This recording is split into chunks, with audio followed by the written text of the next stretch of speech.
Hello दोस्तों, स्वागत है आप सभी का हमारे यूट्यूब चैनल पर। दोस्तों, आज की वीडियो में हम बात करेंगे साइबर सिक्योरिटी के टॉप 156 क्वेश्चनों के बारे में। तो दोस्तों, वीडियो को लास्ट तक जरूर देखना। तो आइए दोस्तों, आज का वीडियो शुरू करते हैं।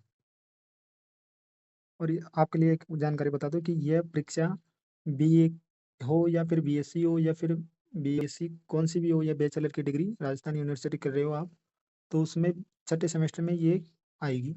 तो छठे सेमेस्टर में या फिर कोई अपनी चॉइस के हिसाब से भी चॉइस कर लेते हैं कोई दूसरे सब्जेक्ट। तो ऐसी ऐसी सब्जेक्ट है ये, तो इसमें पास होना जरूर होता है। इसलिए इन क्वेश्चन जो मैं बताऊंगा उनको भी पढ़ लेना, इन क्लासों को ही आप पास हो जाओगे बिना सीरीज चला के भी। ये राजस्थान यूनिवर्सिटी से कर रहे हो ना आप, राजस्थान यूनिवर्सिटी राजस्थान की कहीं से भी, तो आपके लिए बहुत ही इंपॉर्टेंट है। आज का वीडियो शुरू करते हैं। आज का वीडियो शुरू होगा क्वेश्चन नंबर 91 में से। किसी कर्मचारी के इस्तीफा देने या नौकरी से निकालने जाने का सबसे पहला सुरक्षा कदम क्या होना चाहिए? तो आंसर हो जाएगा बी, उसके सभी डिजिटल अकाउंट्स और एक्सेस को तुरंत निष्क्रिय करना होगा। क्वेश्चन नंबर 92, सोशल इंजीनियरिंग हमलों का सबसे आसान और मुख्य लक्ष्य कौन सा होता है? तो आंसर हो जाएगा बी, मानव या कर्मचारी। क्वेश्चन नंबर 93, सोशल इंजीनियरिंग हमलों के खिलाफ सबसे मजबूत या रक्षा नीति का क्या है? तो आंसर हो जाएगा बी, कर्मचारियों के लिए नियमित सुरक्षा जागरूकता प्रशिक्षण। क्वेश्चन नंबर 94, यदि किसी अज्ञात नंबर से बैंक डिटेल अपडेट करने का लिंक आता है तो सुरक्षा की दृष्टि से क्या करना होगा?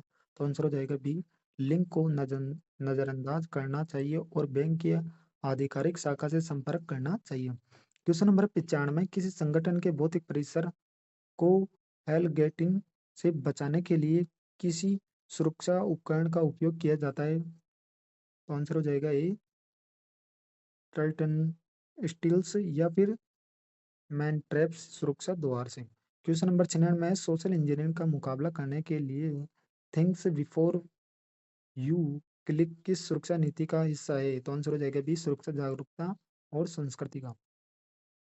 क्वेश्चन नंबर 97 में, साइबर एथिकल्स का मुख्य अर्थ क्या है? तो आंसर हो जाएगा बी, इंटरनेट और डिजिटल तकनीक का उपयोग करते समय नैतिक और सही व्यवहार के नियमों का पालन करना। क्वेश्चन नंबर 98, डिजिटल वातावरण में सही और गलत के बीच अंतर करने वाले सिद्धांतों को क्या कहा जाता है? तो आंसर हो जाएगा बी, साइबर नैतिकता।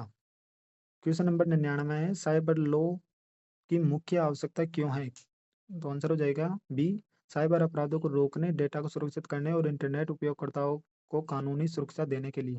क्वेश्चन नंबर 200 है, यानी कि वो 199 से 191 से चल रहे हैं। तो क्वेश्चन नंबर 200 है, साइबर नियमों की आवश्यकता क्यों होती है? तो आंसर हो जाएगा बी, ए, सॉरी ए हो जाएगा आंसर। ई कॉमर्स डिजिटल लेन देन और गोपनीयता को सुरक्षित व्यवस्थित बनाए रखने के लिए। क्वेश्चन नंबर 201 है, दूसरों की बौद्धिक संपदा जैसे किसी सॉफ्टवेयर, किताब या संगीत को इंटरनेट से बिना अनुमति के चुराना किस प्रकार का उल्लंघन है? तो आंसर हो जाएगा बी, नैतिक और कानूनी दोनों दृष्टि से उल्लंघन है। इंटरनेट पर किसी व्यक्ति को परेशान करना, अपशब्द कहना या धमकी देना क्या कहलाता है? तो आंसर हो जाएगा साइबर धमकी या उत्पीड़न। क्वेश्चन नंबर 203 है, नेटिक्वेट नेटिकेट शब्द का क्या अर्थ है? तो आंसर हो जाएगा बी, इंटरनेट का उपयोग करते समय अपनाए जाने वाले अच्छे और शालीन व्यवहार के नियम। क्वेश्चन नंबर 204 है, साइबर स्पेस में राइट टू प्राइवेसी गोपनीयता का अधिकार से क्या तात्पर्य है? तो आंसर हो जाएगा बी, किसी यूजर की अनुमति के बिना उसके व्यक्तिगत डेटा को एकत्र करने या साझा न करना।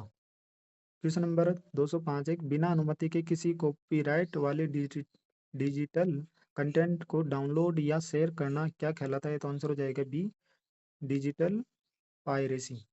क्वेश्चन नंबर 206 है, साइबर रेगुलेशन का उल्लंघन करने पर दंड का प्रावधान कौन करता है? तो आंसर हो जाएगा बी, देश का साइबर कानून जैसे भारत में आईटी एक्ट। क्वेश्चन नंबर 207, निम्नलिखित में से कौन सा कार्य साइबर नैतिकता के खिलाफ है? तो आंसर हो जाएगा बी, दूसरों के कंप्यूटर में बिना अनुमति के झांकना या डेटा चुराना। क्वेश्चन नंबर 208 है, इंटरनेट पर गलत या दम भ्रामक जानकारी फैलाना किस प्रकार का आचरण है? तो आंसर हो जाएगा बी, अनैतिक आचरण। क्वेश्चन नंबर 209 है, साइबर सुरक्षा के संदर्भ में एथिक्स और लॉ में क्या मुख्य अंतर है? तो आंसर हो जाएगा ए। एथिक्स समाज द्वारा तय सही गलत की समझ है, जबकि लॉ कानून सरकार द्वारा तय अनिवार्य नियम है जिसका उल्लंघन करने पर सजा मिलती है। क्वेश्चन नंबर 210 है, इंफॉर्मेशन सोसाइटी में डेटा सुरक्षा की जिम्मेदारी किसकी होती है? तो आंसर हो जाएगा बी। डेटा एकत्रित करने वाली कंपनियों और सरकार दोनों की। क्वेश्चन नंबर 211 है, किसी व्यक्ति की ऑनलाइन प्रतिष्ठा को नुकसान पहुंचाने के लिए इंटरनेट पर झूठी बातें लिखना क्या कहलाता है? तो आंसर हो जाएगा बी। साइबर मानहानि। क्वेश्चन नंबर 212 है, इंफॉर्मेशन सोसाइटी सूचना समाज से क्या तात्पर्य है? तो आंसर हो जाएगा बी। ऐसा समाज जहां सूचना डिजिटल तकनीकी का निर्माण, वि- वितरण और उपयोग मुख्य सामाजिक और आर्थिक गतिविधियां हो। क्वेश्चन नंबर 213 है, सूचना समाज में प्लेगरिज्म साहित्य चोरी का क्या अर्थ है? तो आंसर हो जाएगा बी। किसी दूसरे के विचारों, लेखन या डिजिटल काम करने को बिना शेयर किए गए अपने नाम से प्रस्तुत करना। क्वेश्चन नंबर 214 है, डिजिटल दुनिया में आइडेंटिटी थेफ्ट पहचान की चोरी का नैतिक पहलू क्या है? तो आंसर हो जाएगा बी। यह किसी व्यक्ति के व्यक्तिगत अधिकारों और भरोसे का गंभीर हनन है। क्वेश्चन नंबर 215, इंटरनेट और सूचना तकनीकी तक अमीर गरीब या ग्रामीण शहरी भेदभाव के कारण पहुंच ना होना क्या कहलाता है? तो आंसर हो जाएगा बी। डिजिटल विभाजन। क्वेश्चन नंबर 216 है, सूचना समाज में ई वेस्ट इलेक्ट्रॉनिक कचरा का बढ़ता स्तर किस प्रकार की नैतिक चिंता को जन्म देता है? तो आंसर हो जाएगा इसका बी। पर्यावरणीय और सामाजिक स्वास्थ्य चिंता का। क्वेश्चन नंबर 217 है, सोशल मीडिया कंपनियों द्वारा यूजर्स के डेटा का उनकी स्पष्ट जानकारी के बिना राजनीतिक विज्ञापनों के उपयोग करना क्या कहलाता है? तो आंसर हो जाएगा बी। डिजिटल गोपनीयता और नैतिकता का उल्लंघन। क्वेश्चन नंबर 218 है, इंटरनेट पर फ्रीडम ऑफ स्पीच अभिव्यक्ति की स्वतंत्रता की नैतिक सीमा क्या होनी चाहिए? तो आंसर हो जाएगा बी। बिना किसी गरिमा के ठेस पहुंचाना या नफरत फैलाए अपनी बात करना। क्वेश्चन नंबर 219 से, ऑनलाइन प्लेटफॉर्म पर यूजर्स कंसेंटेंट उपयोगकर्ता की सहमति का क्या महत्व है? तो आंसर हो जाएगा बी। यह दर्शाता है कि यूजर अपने डेटा के उपयोग की अनुमति स्वेच्छा से ही दे रहा है। क्वेश्चन नंबर 220 है, सूचना समाज में डिजिटल फुटप्रिंट क्या होता है? तो आंसर हो जाएगा बी। इंटरनेट का उपयोग करते समय उपयोगकर्ता द्वारा छोड़े गए डिजिटल निशान या डेटा इतिहास। क्वेश्चन नंबर 221 है, साइबर सिक्योरिटी एश्योरेंस के तहत नैतिक ऑडिटिंग का क्या अर्थ है? तो आंसर हो जाएगा ए। यह जानना है कि क्या सिस्टम केवल कानूनी रूप से ही नहीं बल्कि नैतिक रूप से भी यूजर्स के डेटा को सुरक्षित रख रहा है। क्वेश्चन नंबर 222 है, एआई एथिक्स एआई एथिक नैतिकता का मुख्य सरोकार किससे है? तो आंसर हो जाएगा बी। एआई सिस्टम के विकास उपयोग को मानव मूल्यों सुरक्षा निष्पादन के अनुकूल बनाना। क्वेश्चन नंबर 223 है, जब कोई एआई एल्गोरिदम किसी विशेष जाति, लिंग या समूह के प्रति पक्षपातपूर्ण परिणाम देता है तो इस समस्या को क्या कहते हैं? तो आंसर हो जाएगा बी। एल्गोरिथम पूर्वाग्रह या पक्षपात। क्वेश्चन नंबर 224 से, एआई नैतिकता के संदर्भ में अकाउंटेबिलिटी जवाबदेही का क्या अर्थ है? तो आंसर हो जाएगा ए। एआई द्वारा की गई गलती या नुकसान के उसके डेवलपर्स का या उपयोग करने वाली संस्था के जिम्मेदार ठहराना। क्वेश्चन नंबर 225 से, एआई सिस्टम कैसे निर्णय ले रहा है इसे इंसानों द्वारा समझने योग्य और पारदर्शी बनाने के सिद्धांत को क्या कहते हैं? तो आंसर हो जाएगा बी। पारदर्शिता या व्याख्यात्मकता। क्वेश्चन नंबर 226 है, एआई तकनीक जैसे डीपफेक के जरिए किसी व्यक्ति या नकली वीडियो या आवाज बनाकर समाज में भ्रम फैलाना किस प्रकार का मुद्दा है? तो आंसर हो जाएगा बी। एक गंभीर एआई नैतिक मुद्दा। क्वेश्चन नंबर 227 है, एआई के कारण बड़े पैमाने पर लोगों की नौकरी या जाने की चिंता एआई किस नैतिक सिद्धांत के तहत आती है? तो आंसर हो जाएगा बी। सामाजिक आर्थिक प्रभाव में। क्वेश्चन नंबर 228 है, एआई नैतिकता का